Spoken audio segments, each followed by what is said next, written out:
Hello friends.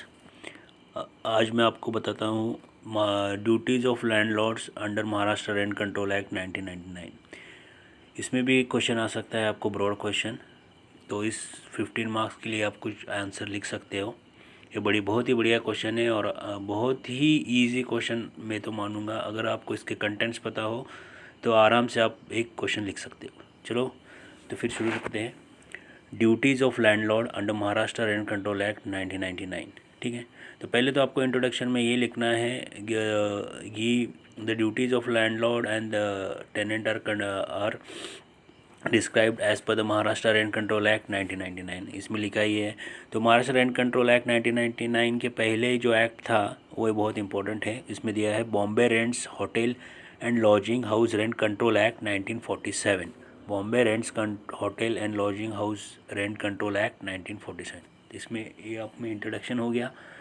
तो उसमें आप लिख सकते हो चाहे आपके ओन वर्ड्स में, in order to regulate the relationship, to harmonize the relationship between landlord and tenant, and so as not the landlord to charge excessive rent, the Maharashtra Rent Control Act comes to the rescue of the tenant। ठीक है, अभी उसमें rights and duties क्या क्या है। ठीक है, इसके लिए मैं आपको बताऊंगा कि आपके सामने आप एक रेंट एग्रीमेंट आपके पिक्चराइज़ करो। एक रेंट एग्रीमेंट आप ऐसा समझो कि एक रेंट एग्रीमेंट आपके सामने है और उसमें पिक्चराइज़ करो। ठीक है, तो उसमें से क्या क्या कंटेंट होंगे। देखो, दो पर्सन होते हैं, एक तो लैंडलॉर्ड होता है और दूसरा होता है टेनेंट। एक लैंडलॉर्ड हो गया और टेनेंट। मैंने लेफ्ट हैंड साइड में लैंडलॉर्ड लिया है और राइट हैंड साइड में क्या लिया है, टेनेंट। ठीक है, तो ड्यूटीज़ एंड रिस्पॉन्सिबिलिटी ये आपको रेंट एग्रीमेंट सामने आ गया तो ऑटोमेटिकली आप उसमें से कंटेंट है जो मैं अभी बताता हूँ उसमें क्या है।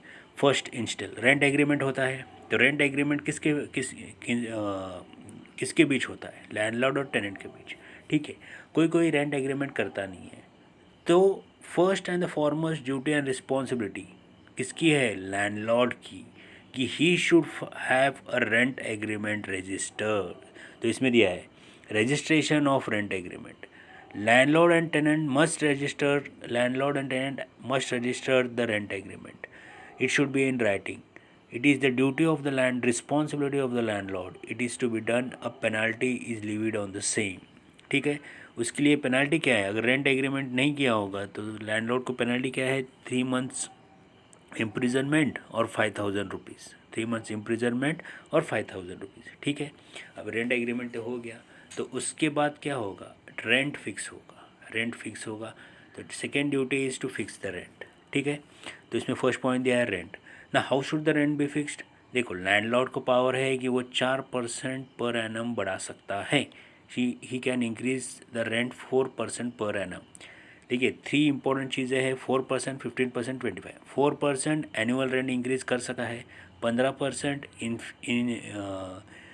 15% किसके लिए, मॉडिफिकेशन के लिए, फ्लैट या इसके लिए मॉडिफिकेशन के लिए, और 25% इन केस ऑफ स्ट्रक्चरल इम्प्रूवमेंट। ठीक है, देखो 4 से 4%, 15%, 25। 4% रेंट बढ़ा सकता है लैंडलॉर्ड, 15% मॉडिफिकेशन कुछ करना है हाउस में, और 25% any structural improvement with the approval of the माड़ा। ठीक है, लेकिन ये रेंट इंक्रीज़ करने के लिए लैंडलॉर्ड को स्टैंडर्ड रेंट इंक्रीज़ करना पड़ा, स्टैंडर्ड रेट डिस्क्राइब करना पड़ा। अगर उससे ज़्यादा करता है, कोई भी लैंडलॉर्ड स्टैंडर्ड रेंट से ज़्यादा करता है तो उसके लिए पनिशमेंट दिया। पनिशमेंट का प्रोविज़न है 3 months और 1,000 रुपीज़। 3 months जेल और 1,000 रुपीज़ इम्प्रिजनमेंट। हाँ, if you fails to increase the rent as per the standard rent. ठीक है, देखो 2 पॉइंट तो हो गए, registration of rent agreement, second हो गया रेंट। ठीक है, रेंट होने के बाद उसमें लिखा होगा रेंट में क्या क्या, रेंट एग्रीमेंट में फिर क्या होता है कि इविक्शन। इविक्शन मतलब टेनेंट को बोल सकता है, जो किराएदार है उसको लैंडलॉर्ड बोल सकता है कि मैं आपको कभी भी निकाल सकता हूँ, और कभी भी निकाल सकता हूँ, लेकिन उसके लिए प्रोविजन होना चाहिए। तो according to section 16 a landlord can take possession of the property if the tenant builds an permanent structure without permission। अगर उसने कोई टेनेंट ने अपने जो किराएदार है उसने एक बालकनी छोटी पड़ रही थी उसको बढ़ा दी, तो he cannot increase without the permission, that is called as eviction। In case he does this it will be treated as illegal. Moreover, अगर कोई किराएदार दूसरे जो किराएदार है आजू बाजू रहे उनको कोई तकलीफ पहुंचाता है, nuisance found guilty of nuisance और annoyance for the adjoining house the position can be recovered. ठीक है, इविक्शन में लैंडलॉर्ड किस चीज़ का पावर यूज़ कर सकता है, और उसने परमानेंट स्ट्रक्चर बिल्डअप किया है, दूसरों लोगों को परेशान कर रहा है, या वो फ्लैट इलीगल पर्पस के लिए जैसे कि गैम्बलिंग हो गया, मटका हो गया, उसके लिए यूज़ कर रहा है। ठीक है, 3 पॉइंट कवर हो गए, रेंट हो गया, इविक्शन हो गया, इविक्शन 16-17 रेंट एग्रीमेंट। ठीक है, उसके बाद ये भी होता, लैंडलॉर्ड का ये पावर है कि वो कभी भी जाके इंस्पेक्ट कर सकता है, इंस्पेक्शन की पावर लैंडलॉर्ड का है, लेकिन उसके लिए प्रायर नोटिस देना पड़ेगा। किसको नोटिस देना पड़ेगा? टेनेंट को, कि मैं आ रहा हूँ। ऐसे ही कोई जा नहीं सकता। अभी ये प्रोविज़न क्यों डाला आपने बोलेंगे, देखिए कोई भी क्या होता है कि स्टूडेंट्स कम्युनिटी होती है, गर्ल्स कम्युनिटी होती है जो फ्लैट रेंट लेके रहती है, तो ऐसे में तो आप मतलब विदाउट नोटिस तो आप जा नहीं सकते, तो prior notice should be given. In case of a family रह रही है तो अचानक तो आप जा नहीं सकते ना रात को या कभी भी, तो इसके लिए प्रायर नोटिस दे सकते हैं। ठीक है, तो इंस्पेक्शन, लैंडलॉर्ड को इंस्पेक्शन का भी पावर है, उसमें दिया है, देखो उसमें क्या बोलता है, inspection of property, landlord can inspect of the property any time, however prior notice to be given, however prior notice should be given. ठीक है, अब ये हो गया प्रायर नोटिस का। उसके बाद आ गया रेंट रिसीव। ठीक है, आपने तो ये पॉइंट्स कर लिए, रेंट एग्रीमेंट हो गया, रेंट हो गया, इविक्शन हो गया, इंस्पेक्शन भी कर लिया। अभी तो भाड़ा कितना देना है वो बोलो, रेंट भाड़ा दे दिया, वो भाड़ा भी दे दिया, उसके बाद उसकी पावती तो जमा करनी पड़ेगी, rent receipt, that is called as rent receipt. अभी किराएदार को रेंट रिसिप्ट देना जरूरी है, मैंडेटरी है, it is of the duty of the landlord to provide rent receipt. अगर वो नहीं करता है, ध्यान में रखो आप ये बात, अगर वो नहीं करता है, आपको रेंट रिसिप्ट नहीं देता है, तो लैंडलॉर्ड को 3 महीने की जेल या 1000 रुपीज़ फाइन हो सकती है। This is a provision. ठीक है, उसके बाद और क्या है, लैंडलॉर्ड और इसकी ड्यूटी और रिस्पॉन्सिबिलिटी है। ठीक है, आपने देखा होगा कि कई बार आपको किराएदार लैंडलॉर्ड आपको बोल सकता है ये जो जमीन फ्लैट है वो आप रेसिडेंटल पर्पस के लिए ही यूज़ करोगे, ना कि कमर्शियल पर्पस के लिए। ठीक है, रेसिडेंटल पर्पस के लिए यूज़ करोगे, ना कि कमर्शियल पर्पस के लिए। तो इसमें दे दिया है use of property for residential purpose, use of property, a residential property cannot be used for commercial purpose, even a tenant cannot do so if found guilty, imprisonment of 6 months और ₹10,000 fine.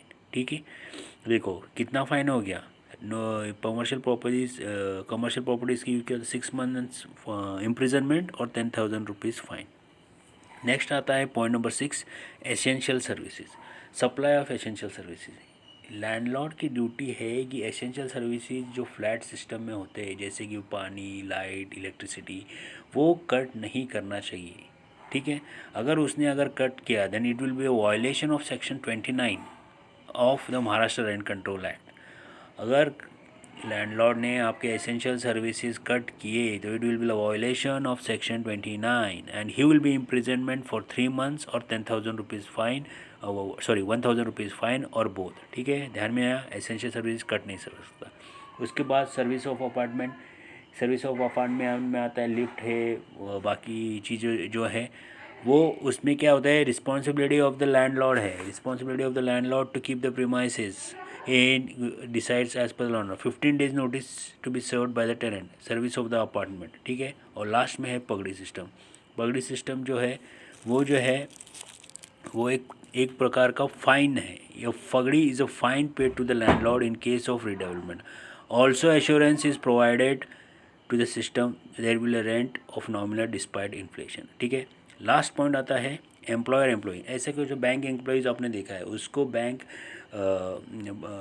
मतलब bank जो है वो रहने के लिए flat देती है, तो उसके लिए वो एम्प्लॉयर एम्प्लॉई लीज़ पे देती है, तो वो जो लीज़ होता है वो बैंक पे करती है। ठीक है, तो ऐसा भी जो है एम्प्लॉयर एम्प्लॉय रिलेशनशिप है, टेनेंसी।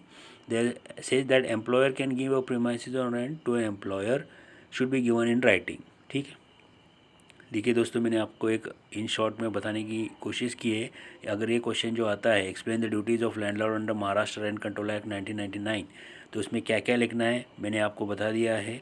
एक रेंट एग्रीमेंट सामने रखो, उनमें से जो कंटेंट आता है, रेंट आता है, इविक्शन आता है, इंस्पेक्शन आता है, रेंट रिसिप्ट आता है, commercial property, residential commercial property use नहीं कर सकते, एसेंशियल सर्विसेज कट नहीं कर सकता लैंडलॉर्ड, सर्विसेज ऑफ अपार्टमेंट क्या होना चाहिए और पगड़ी सिस्टम क्या है, वो एक प्रकार का फाइन है, वो लीगलाइज्ड है, please paid to the landlord. कौन पेड करता है? टेनेंट पेड करता है लैंडलॉर्ड के लिए, इसलिए मैंने ये पगड़ी डाला है इधर, उसको पगड़ी के लिए पैसा देता है, आप ऐसा रिमेंबर करो।